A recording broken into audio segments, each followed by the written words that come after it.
All right, so welcome back this afternoon. Mike got our piece welded, as you can see, or tacked together. So we are going to work on this afternoon. We're going to stick this back in, and then hopefully we're going to get some progress made on the cold side is what I'm hoping for tonight.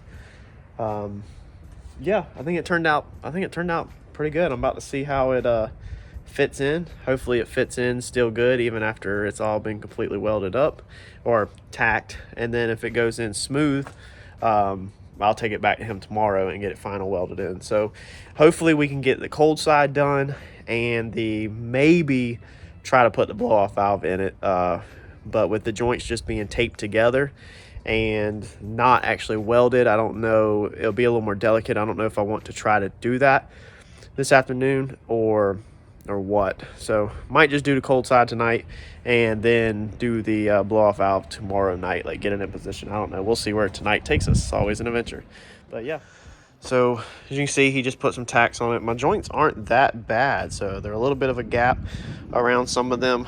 This one in the center, I did leave the factory, not the factory, the little beads on there, because if I would have cut it off, it would have been too short, and it don't really bother me. He can lay his weld right through the center, and we might be cutting this center out anyway and putting a V-band on it if it's too hard to get in and out of the car in one piece. So that's what I'm going to test tonight and see how it is. This one was a little bit of a funky one, how I killed it into the other one, but he will be able to lay, let's see here, he will be able to lay a bead right on top of that edge, and it won't be bad at all. This side was way closer to flush, but that's what happens when you're going into funky angles and you're not doing a bunch of pie cuts. But I think the end product, after all the welds are over it, it will look good. So let's get at this cold side tonight. Let's hopefully try to get that done. So I got it in there by going, pause that music before I get a copyright claim, by going in from this way and pretty much looping it through. But if the fender and everything was on, that absolutely would not happen. So there's no way to get it in through the other way. And I think this morning when I took it out, I did take it out through this way also. So that means that we are definitely going to go ahead and put in an order tonight for another V-band. And we will be cutting these bead rolls out of here and installing a bead band or a V-band in here. That way you can take it apart here and take just the top half off. Or, you know, you can take the whole thing out in two parts, but it definitely is not going to work in one part, sadly, which is not, I mean, it's not the end of the world. I'd love to have it in one part, but that's the reason why I wasn't too picky about these bead rolls being here, because I had a pretty good gut feeling that that was going to get cut out anyway, because I didn't think that it was going to be able to happen when the fender and everything's in here. But it's back in there right now for mock-up, so I'm going to get started on this cold side.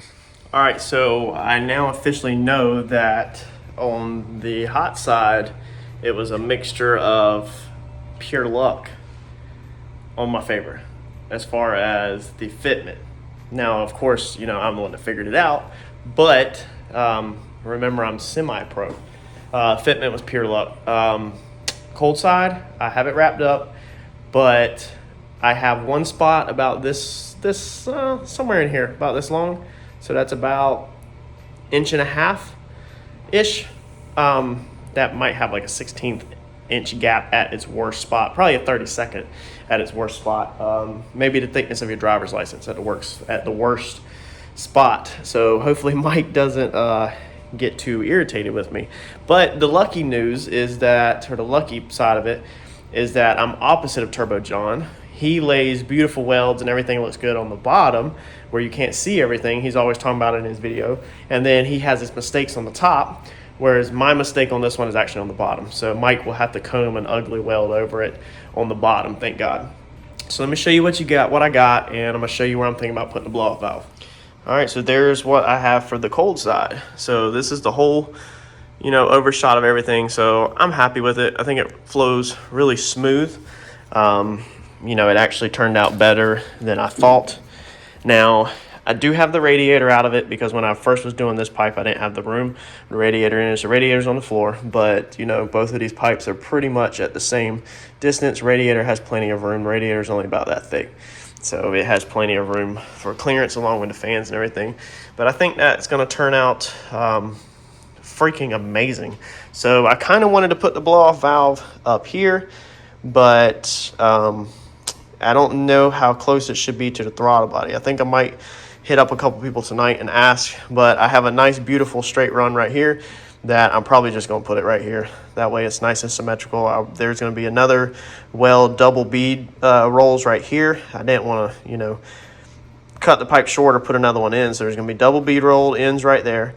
So from that weld to that weld, I think symmetrically on your eyes, it would look best to split the difference probably, or maybe find the straight run, which is about right there. So the distance from there to there, maybe put it right there. Now, I think symmetrically it'd be your welds would grab your eyes when you look at it, because anytime your eyes are looking at something, even if you're doing salvage title, flip cars, whatever, and you're comparing left to right, your eyes are always going to grab something to measure point A to point B, okay? So the bend is actually right here. I can feel it, but your welds are here. So I think symmetrically it should be between this weld and this weld. That's why when your eyes look at it, it looks like it's between the welds. So our blow-off valves actually have two of them. I need to sell one, but I probably should just keep one for a spare because I think these things are like $500 a piece or something. But I've actually had these for a really long time. Look at all the dust all over them. I mean, these are some that I snagged on a deal a while back. Anyway, thinking put it right there. Like that, and that would also be pretty much center of the head, somewhere about right there. So I think symmetrically that would look really good. It's like that. I think that's what we want to do.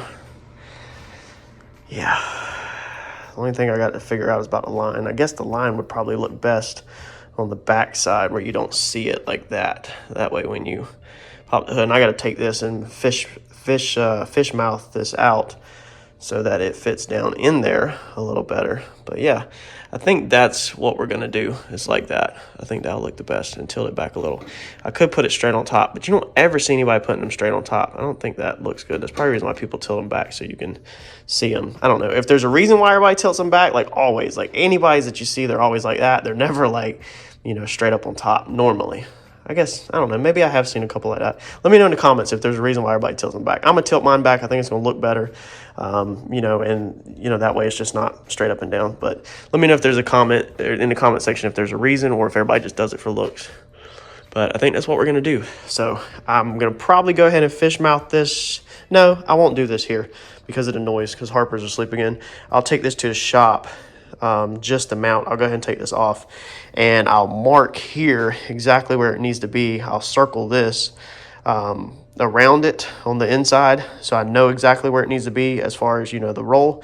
And then I'll go ahead and fish mount this at the shop and everything, and have Mike tack this also. That way when I bring it back home, I can check fitment on that side, and if all's good, I'll take it back to him to weld up. I'm guessing that one needs a V-bang clamp, so maybe I will hold off on that one on the final weld. I'm gonna go ahead and order the V-bang clamp tonight, and I'll hold off on the final weld for that one till the V-bang clamp comes in. That way we can do it all at once. But this one, if this fits good, what's the day? Wednesday. So if this tack weld Thursday, and if it fits good Thursday, maybe Mike can final weld Friday. That would be pretty cool. So one side's done for the weekend. But I think it's looking good. I really like that, y'all. Let me know if you see any issues with it. I think everybody is not seeing any issues. I think somehow I'm not making a mistake. Man, look at that, dude. I mean, that's literally almost equal down each side. That's pure accident. You know, I really was not eyeballing it down this side. My biggest concern was just getting these things, you know, where they flow in. Which, no, I guess, hold on. It would set your in and out off your curves, because both sides have equal curves. So both sides I'm using the same pipe.